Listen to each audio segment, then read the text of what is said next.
नमस्कार, मी श्रीकांत उमरीकर. आपण पाहतात अनलायझर. लाईक करा, शेअर करा, सबस्क्राईब करा. झुरळाचा पासपोर्ट जप्त केला गेला अशी एक बातमी आलेली आणि मोठ्या मोठ्या वर्तमानपत्रानं ती बातमी बरोबर दाबून टाकलेली आहे. अभिजित दिपके ह्याला त्याच्यावरती लातूर इथे विना परमिशन सरकारी शाळेमध्ये घुसल्याबद्दल त्याच्यावरती गुन्हा दाखल झालेला आहे. म्हणजे शाळेच्या व्यवस्थेला बाधा आणल्याबद्दल, डिस्टर्ब केल्याबद्दल. बाकीचे काही त्याच्यावरती आरोप असतील. पण आणि दुसरी गोष्ट म्हणजे एकूणच त्याच्या ज्या कारवाया त्या संशयास्पद वाटल्यामुळे त्याच्या पासपोर्टवरती प्रश्नचिन्ह उपस्थित झालेलं आहे आणि त्याचा पासपोर्ट जप्त केला गेला. मी तुम्हाला जुनी गोष्ट सांग. लोकशाहीच्या मार्गाने व्यवस्थित एखादा पक्ष स्थापन करणे, काम करणे किंवा असलेल्या एखाद्या मोठ्या पक्षामध्ये एखादं तरुण नेतृत्व समोर येणं हे राहिलं बाजूला आणि अचानकच कोणीतरी समोर येतं आणि त्याचे कौतुकं चालतात. अरविंद केजरीवाल त्याचं उदाहरण आहे, पण अरविंद केजरीवाल काही तरुण नव्हते. इंडिया अगेन्स्ट करप्शन असा सगळा जो विषय होता तो चालू होता. पण नंतरचं जे उदाहरण आहे साधारणतः 15-16 दरम्यानचे, म्हणजे आता 10 वर्ष व्हायला लागले त्या गोष्टीला. हमें चाहिए आझादी म्हणून कन्हैया कुमारचं जे भाषण प्रचंड प्रमाणात ऑनलाईन पाहायला गेलं. आणि केव्हाचं भाषण हे? कन्हैया कुमार साधं त्या JNUच्या विद्यार्थी संसदेच्या अध्यक्षपदी निवडून आले. म्हणजे किती किरकोळ ती हिक होती, पण इतकी हाईप दिला गेली की आता नेक्स्ट म्हणजे आता कन्हैया कुमारच. मोदीला कोण चॅलेंज असेल तर कन्हैया कुमारच. दुसरं तुम्हाला मी उदाहरण सांगतो. जिग्नेश मेवाणी म्हणून एक गुजरातमधला दलित नेता होता.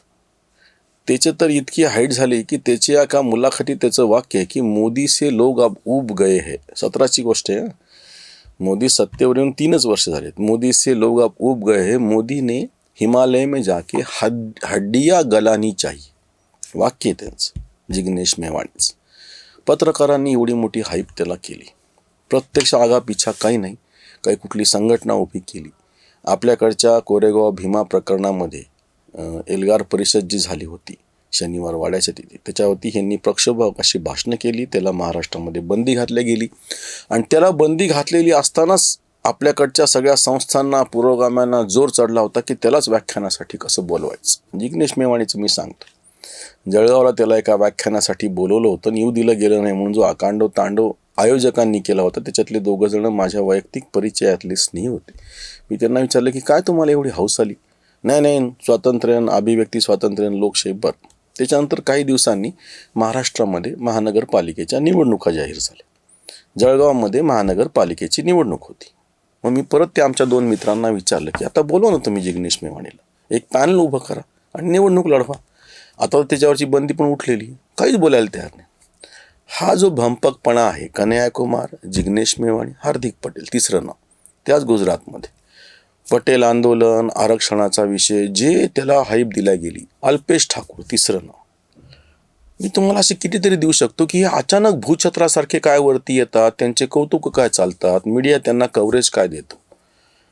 म्हणजे ते चंद्रशेखर आझाद रावण आता ते खासदारकीला निवडून आलेले त्या उत्तर प्रदेशमधून. मग तर त्याच्या डोक्यामध्ये अजूनच हवा गेली. वाटेल तशी बडबड हे करतात. म्हणजे बरं असं नाही की थोडं की मी म्हणलं ना आता कन्हैया कुमार सुरुवात आहे त्याची, तेव्हापासून मुलं 10 वर्ष झालेत. हे असे भूछत्र जे उगवलेले होते ना, ह्यांना 10 वर्ष झालेत. ह्यांनी काय करून दाखवलं थोडं मागं जाऊन पहा तरी. आणि आता त्या मालिकेतलं हे नाव म्हणजे अभिजित दिपके. कोण आहे तू? काय तुझं एकूण शिक्षणावरचा अभ्यास आहे?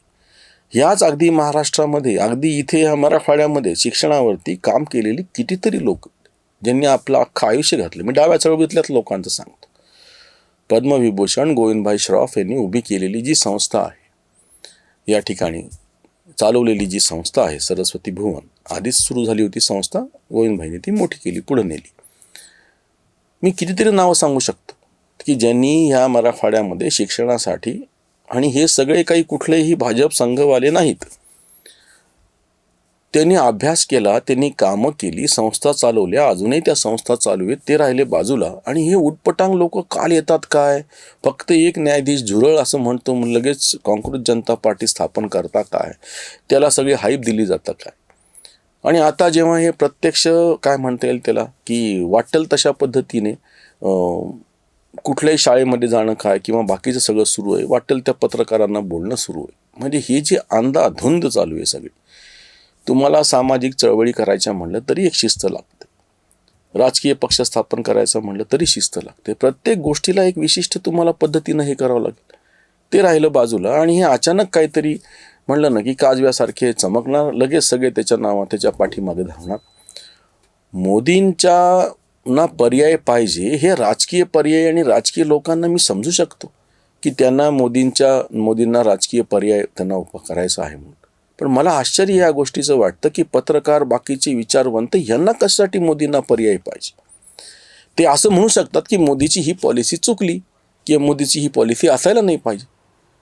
काही तर गोष्टी अशा आहेत, कृषी कायदे वगैरे सारख्या काँग्रेसच्या जाहीरनाम्यामध्ये ते दिलेलं आहे आणि त्याच काँग्रेसने जेव्हा कृषी कायदे रद्द करा म्हणून त्या आंदोलनाला पाठिंबा दिला आणि हे सगळे त्याचं कौतुक करा. अरे त्यांना निर्लज्जपणाने त्यांनी त्यांच्या जाहीरनाम्यामध्ये आम्ही कृषी कायदे आणून असं सांगितलेलं असताना मग तुम्ही असं का नाही म्हणले की बाबा तुम्ही तत्वशः तुमच्या जाहीरनाम्यामध्ये आम्ही कृषी कायदे आणणं कसं काय म्हणले होते म्हणून. तुम्ही तत्वाला विरोध करा ना. तुम्ही अराजकीय जेव्हा कार्यकर्ते असता, विचारवंत असता, पत्रकार असता, मांडणी तुम्हाला करायची, राजकीय विश्लेषक असता, तुम्हाला अशी एखाद्या व्यक्तीची बाजू किंवा एखाद्या व्यक्तीचा दोष घेऊन चालत नाही. पण तुमच्या असं लक्षात येऊ शकेल की मोदीच्या विरोधामध्ये म्हणजे असे अंध भक्त आहेत तसे अंध विरोधक होऊन बसलेले आहेत आणि मग त्याच्यामध्ये तुम्हाला एक एक माणसं पुढं केले जातात. म्हणजे कालपर्यंत म्हणलं ना तुम्हाला कन्हैया कुमार दिसत होता, जिग्नेश मेवाणी दिसत होता, अल्पेश ठाकूर, हार्दिक पटेल दिसत होता, चंद्रशेखर आझाद रावण दिसत होता आणि तुम्हाला आता अभिजित दिपके दिसतो की ज्यांचं संपूर्ण देशभर कुठल्याही पद्धतीचं नेटवर्क नाही. गेल्या 10 वर्षामध्ये कोणीतरी एकदा विश्लेषण करा, कन्हैया कुमारनी राजकीयदृष्ट्या काय केलेलं आहे. आधी तो कम्युनिस्ट पक्षामध्ये होता, तिथून उठला, काँग्रेसमध्ये गेला, काँग्रेसच्या निवडणुका लोकसभेची झाली, विधानसभेची झाली, 2 निवडणुका झाल्या त्या बिहारमध्ये गेल्या 10 वर्षात. काय दिवे लावले कन्हैया कुमार किंवा काय दिवे लावले त्याच्या कम्युनिस्ट पक्षाने, कोणीतरी तर विचारा ही गोष्ट. म्हणजे तुम्ही एक लक्षात घ्या की हे लोक ज्या पद्धतीने आणि ह्यांचं जे काय म्हणता येईल त्याला फुकटचं जे सगळं कौतुक चाललेलं आहे हे मोठं विचित्र. म्हणजे तुम्हाला इतकी विकृती माध्यमांमध्ये भरलेली आहे, मी तुम्हाला सांगतो की समोरचा माणूस किती महत्त्वाचं काही म्हणजे उपस्थित करतो आहे, मांडतो आहे, ह्याच्याशी काही देणे घेणे नाही. तो फक्त मोदीला शिवाय घालतोय का, मग करा त्याचं कौतुक. अभिजित दिपके मोदीच्या विरोधात आहे म्हणलं की सुरू झालं कौतुक. पण अभिजित दिपके प्रत्यक्ष शिक्षण क्षेत्र आणि बाकीच्या विषयामध्ये काहीतरी मांडू इच्छितोय, काहीतरी जेन्युइनली काहीतरी मूलभूत असं आहे, काही आहे का, काहीच नाही. आता जेव्हा त्याचा पासपोर्ट जप्त झालेला आहे, आता जेव्हा त्याच्यावरती FIR दाखल झालेली आहे, आता हळूहळू जेव्हा ह्यांनी सांगितलं होतं की सगळ्यांची FIR काय म्हणता येईल त्याला सरधोपटपणे काढून टाक, असं नाही जमायचं, तुम्हाला नाही काढता येणार अशी ते FIR. सरकार म्हणलं तरी नाही काढता येणार तुम्हाला, मी सांगतो. हे त्या ज्या जाळ्यात अडकलेले आहेत, कोर्टाच्या जाळ्यात, म्हणून म्हणलं की जप्त पासपोर्ट आणि ह्यांच्या मागं लागलं आता कोर्ट. त्याचं कारण ते आहे, ह्यांनी ज्या पद्धतीने कुठलंही नियोजन नसताना ज्या वेड्यावाकड्या मार्गाने हे जायला निघालेले स्वाभाविकपणे खड्ड्यात जाऊन पडलेले आहेत. इथेच थांबूया. नमस्कार.